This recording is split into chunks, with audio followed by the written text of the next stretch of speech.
ఒక్కసారి కొమ్మూరి గోల్డ్ కి కాల్ చేయండి. తాకట్లో ఉన్న మీ బంగారాన్ని విడిపించి మార్కెట్ ప్రైస్ కి వాళ్ళు కొనుక్కుని మిగతా డబ్బులు మీకు ఇచ్చేస్తారు. హలో అండి, అందరికీ నమస్కారం. నాతో ఉన్నారు ప్రముఖ సామాజిక రాజకీయ విశ్లేషకులు అంకంరావు గారు. సార్ నమస్కారం. నమస్తే కట్టావా సార్, నిన్న Andhra Pradesh high court YCP social media వాళ్ళ మీద ఒకరేమో సిపిఆర్ఓ జగన్ కి పనిచేసినటువంటి శ్రీహరి, ఆయనకి గిరీష్ కుమార్ మరొక వ్యక్తి, వీరిద్దరికి సంబంధించి కుప్పం కోర్టు రిమాండ్ తిరస్కరించినా సరే ఆంధ్రప్రదేశ్ హైకోర్టు రిమాండ్ విధించింది. వీరు చేసే నేరం చిన్నది కాదు అని చెప్పింది.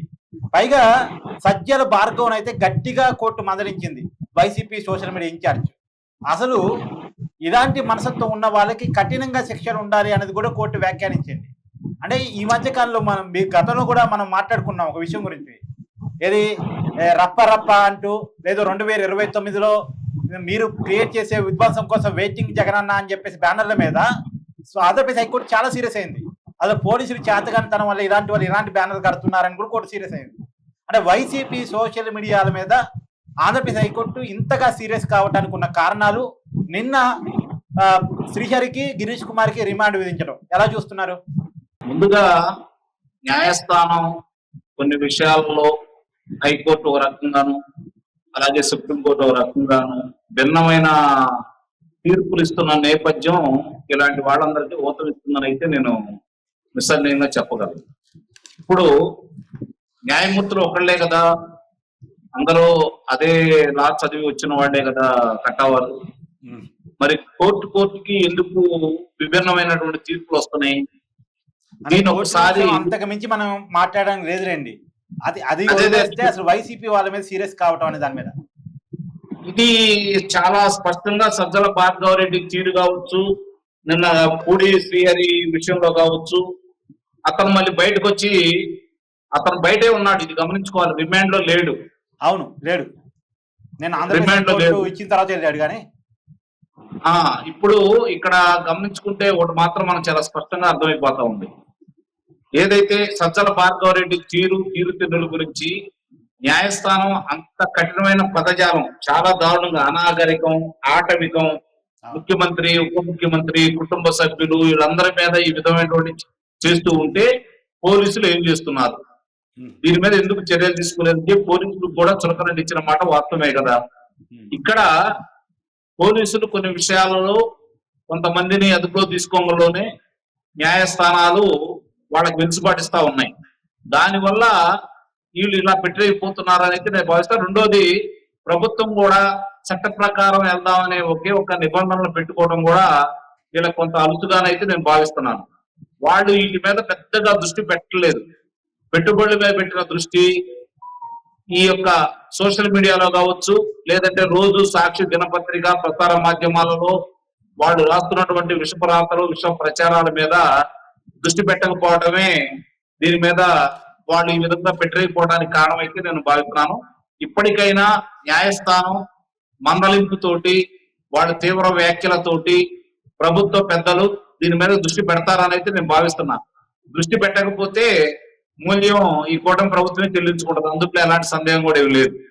కారణం ఏంటంటే సమాజంలో సభ్య సమాజం తలదించుకునే విధంగా వాళ్ళు చిత్రీకరిస్తున్నారు.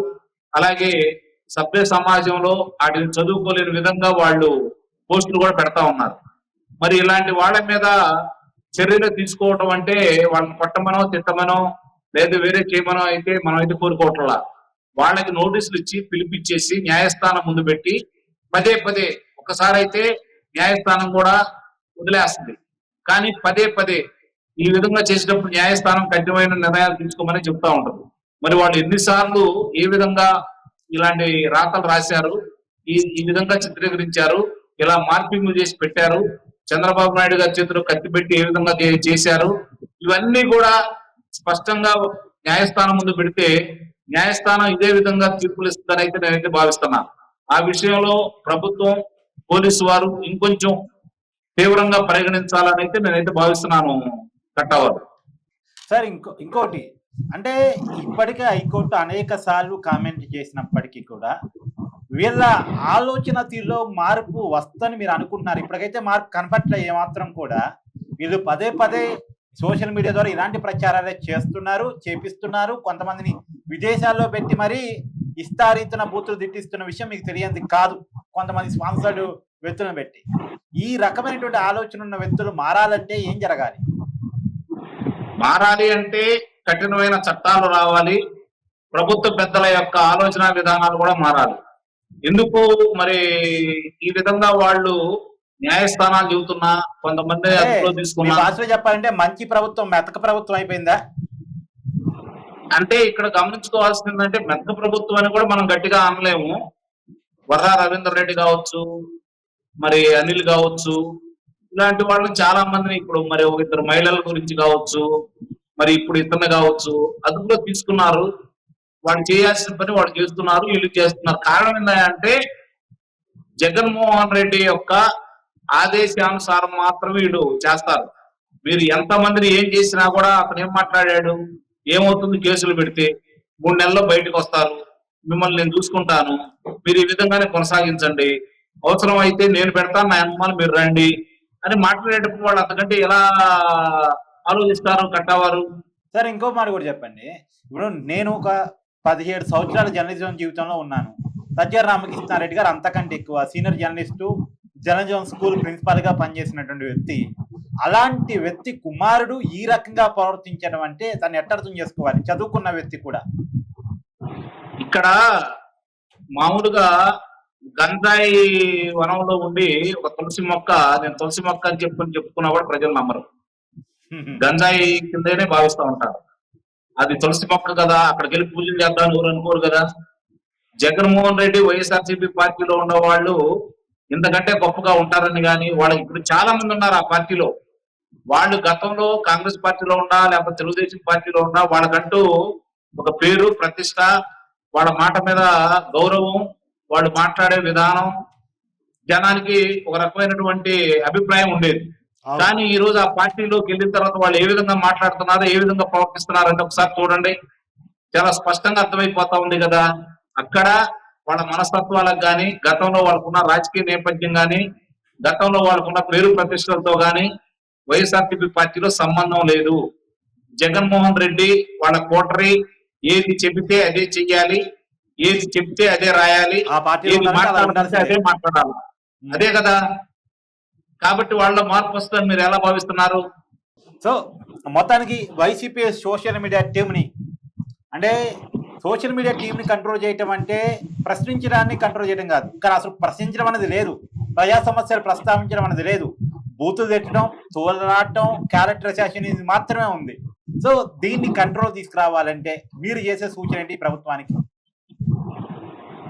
అంటే ఒకటి, ముందుగా సాక్షి దినపత్రిక, సాక్షి ప్రసార మాధ్యమం మీద కనుక చర్యలు తీసుకుంటే, ఇప్పుడు ఏదైతే సజ్జల భార్గవ రెడ్డి అంటారేమో పత్రికా స్వేచ్ఛ అనేది, అందుకే నేను అంటుంది పత్రికా స్వేచ్ఛ అని చెప్పని నిన్న న్యాయస్థానం కూడా ఇచ్చింది.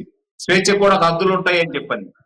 ఆ పరిధి దాటితే ఎవరైనా ఒకటే అని చెప్పి న్యాయస్థానమే మాట్లాడిన తర్వాత, పత్రిక స్వేచ్ఛ అంటే అబద్ధాలని ప్రతిరోజు వండి వార్చడం పత్రికా స్వేచ్ఛ అయితే కాదు కదా.